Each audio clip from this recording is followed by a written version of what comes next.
Welcome everyone to our Packers News Camp Chat virtually alongside Pete Dougherty. I am Olivia Reiner.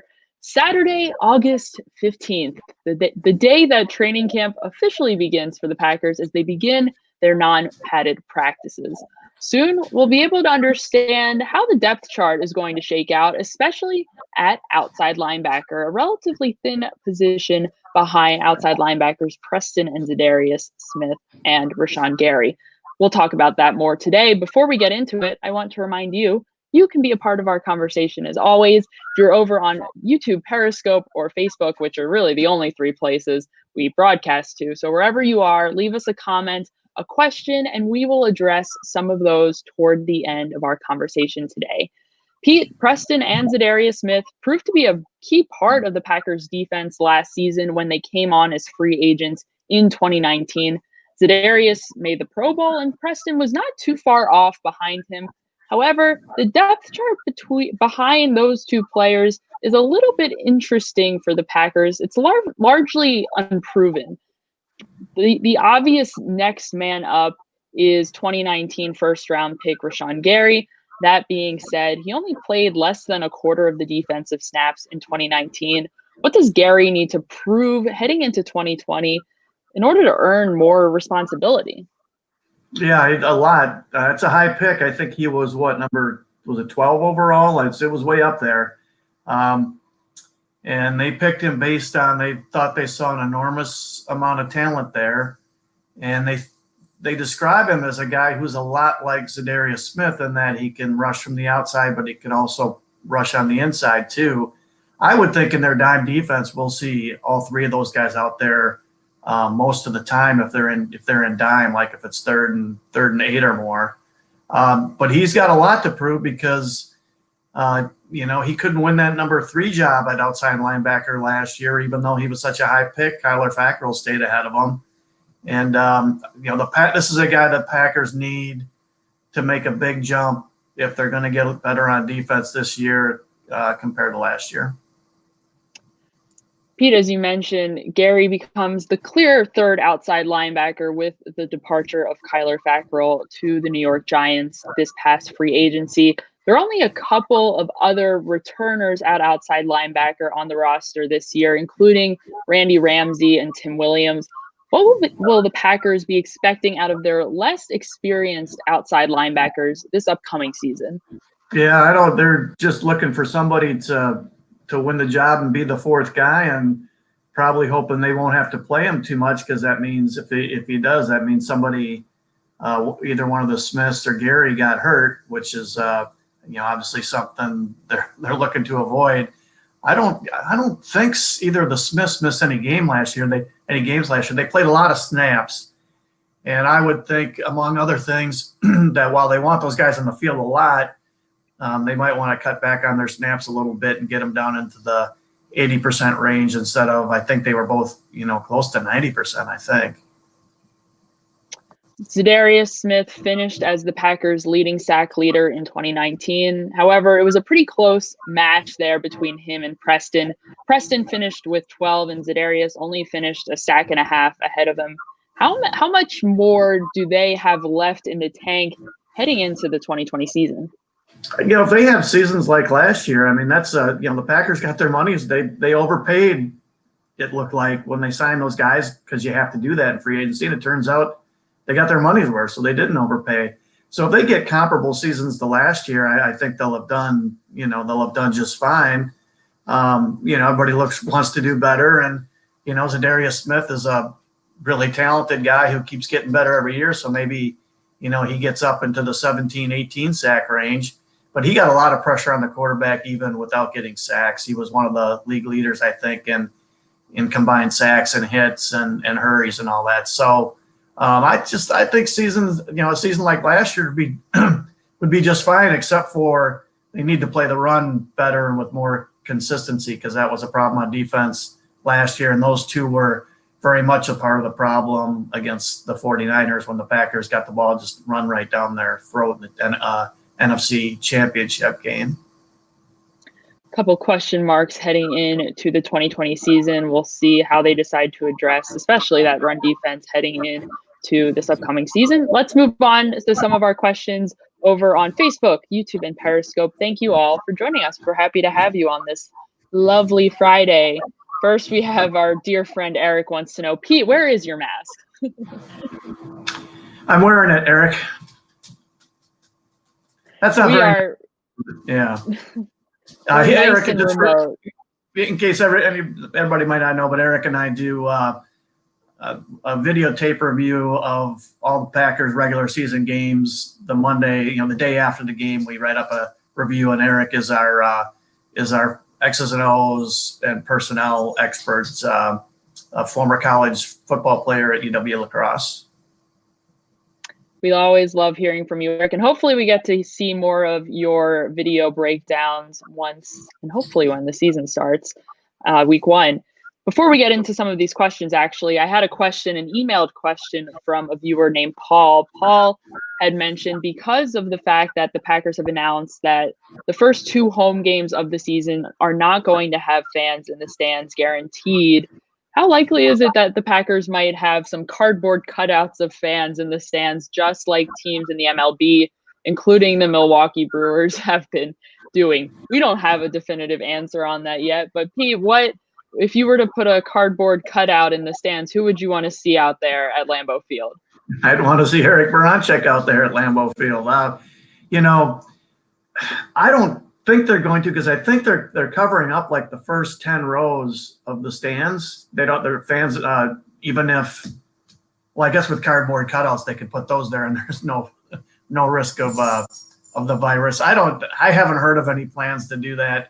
Who should be down there? Should put celebrities down there. I was watching the Brewers the other night, and I think in Chicago, is that where they were doing that, where they were putting like celebrities and former baseball players down there. So yeah, maybe Jim Thorpe, or maybe put old Packers greats down there, Ray Nitschke, somebody like that. I think that would go over well. It would be good if they got a good Leroy Butler cardboard cutout right where he did the very first Lambeau leave. Do little things like that, maybe. I think that would go over well with the fan base. Yeah. I'll have to run it by Leroy, and we'll see what he says. Let's move over to some of the questions here. We'll start with Jody. This isn't much of a question. It's more of a general thought. Says here, Packers need wide receivers. I'm not going to count how many times you say wide receivers here, Jody. Did they mention wide receiver? You did mention wide receiver. We've talked a little bit about this on our live stream over the week about the Packers wide receiving core and who has an opportunity to step up and be a contributor. And the answer is really everybody has an opportunity. And I've referenced Ryan Wood a few times in our live streams, who wrote in his position preview at wide receiver this offseason, whoever can make a play will get playing time, essentially. What opportunity lies ahead for some of these young receivers, Pete, and players like Marquez Valdes-Scantling, Equanimous St. Brown, and even some of the more unproven players beyond that?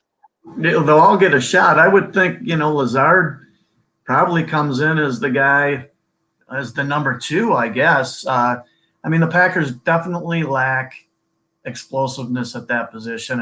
Obviously Devontae Adams is a really good player, but after that, they've got a lot of big guys, but there's not a lot of speed and explosiveness and big plays there.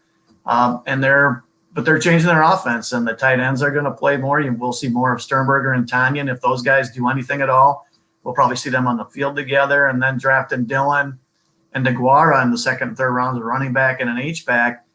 Now they're going to have either Aaron Jones or Dillon probably on the field. So they're thinking that I'm sure they're thinking is, with a really, really good running back on the field for 100% of the plays or close to it, instead of the 60% that Jones played last year, that and the outside zone run will produce. Plus, the main effect will be it should help their passing game, the play action passing game. So it's a lot of it's going to fall on Aaron Rodgers, but it's going to be a little different looking offense. It's going to look a lot more like the 49ers did last year than the Packers did. They're all in on the outside zone. We'll see how they're able to utilize not just their wide receivers, but also their offensive weapons in this offense and create a little bit more production going forward. Thank you, Jody, for your thought. Let's move on to Todd. Todd wants to know, how much of an upgrade is Christian Kirksey over departed free agent Blake Martinez, especially in coverage? I think the middle of the field is a very difficult place to defend. How much of an upgrade will Kirksey be off the ball compared to Blake Martinez? And theoretically, on paper, viewing what they've done in the past, he's a more dynamic guy. So he'll probably make some more big plays, maybe more plays behind the line of scrimmage. As you said, should be better in coverage over the middle. I was talking to a scout early this week who questioned whether he just doesn't think Kirksey's going to make it through the season without getting hurt and missing a lot of time, which he has for the last 2 years. I think I can't remember the exact numbers, but I think he's only played in like 12 or 14 games over the past 2 years combined. So that's a huge question with him. Is he durable enough to get through the year? Big question. And of course, who's going to play alongside Christian Kirksey? Oren Burke seems like the obvious player to fill in there. That being said, we haven't seen a whole lot of Oren Burke's play contribute defensively, especially this past season. So training camp, it'll be interesting to keep an eye on who's taking reps where at inside linebacker. Thank you very much, Todd, for your question. Let's move on to Susan. Susan asks, do the Packers even have enough cap space to pick up a receiver? I'll even open that up, Pete, to really any player. Packers cap space, I think, with the Devin Funchess opt-out is about $13 million. That being said, they have a number of 2021 free agents that they're going to have to make a big decision about whether or not they want to re-sign players like left tackle David Bakhtiari, defensive lineman Kenny Clark, center Corey Linsley, running back Aaron Jones. A lot of expensive, potentially, names on that list. Yet, where is that money going to come from with potentially a much smaller cap in 2021? How likely is it that they save the cap space that they have currently and let it roll over to next season so they have a little bit more to work with that free agent group? Yeah, I think what you're suggesting there is probably the more likely scenario, in that even though they have that money, it probably won't do them a lot of good for this year, because they're going to want to use it to help either extend those guys' contracts during the season or roll over that money to next year's cap. So when they're negotiating with those guys in February, they can get at least 2 of them, maybe 3 done. It's a lot of work to do. I would think, we talked the other day, you would think Bakhtiari and Kenny Clark are must resigns, and they'd like to resign Jones if they can get him cheap enough, but that's a big question mark whether you can or not. But I think they're going to end up needing most of that $13 million to help re-sign those guys, because the cap is going to be so much lower next year. So, you never know, and there's a lot of things they can do and ways they can manipulate the cap, but I don't think the cavalry's coming this year at receiver or any of the other of those positions of need. It's a tough year to be a general manager, a tough year to be a cap manager in general. We'll see how Brian Gutekunst and his team is able to handle that shrinking cap in 2021. Let's move over to Matthew. Matthew asks a question that kind of falls in line with your column from today, Pete. He asks, will Terrence Williams, former slot cornerback with the Packers, re-sign with the team? Pete, as you wrote about in your column, the Packers are taking a bit of a risk there at nickel corner in potentially either Josh Jackson or Chandon Sullivan being the player that steps up and fills in what was Terrence Williams' role. How likely is it that they will need someone to come in, whether it's before the season or during the season, to sort of support that cast at nickel corner? I'm thinking it's pretty likely. Williams would be a pretty decent bet. My God, 37 years old. That's just that is ancient for a corner in this league. That is unbelievable. But he had a pretty solid season last year. So yeah, I think there's if I had to put a bet down right now, I'd bet that he's back with them before the season's done. Even if Sullivan pans out and plays really good football, Kevin King's got this injury history.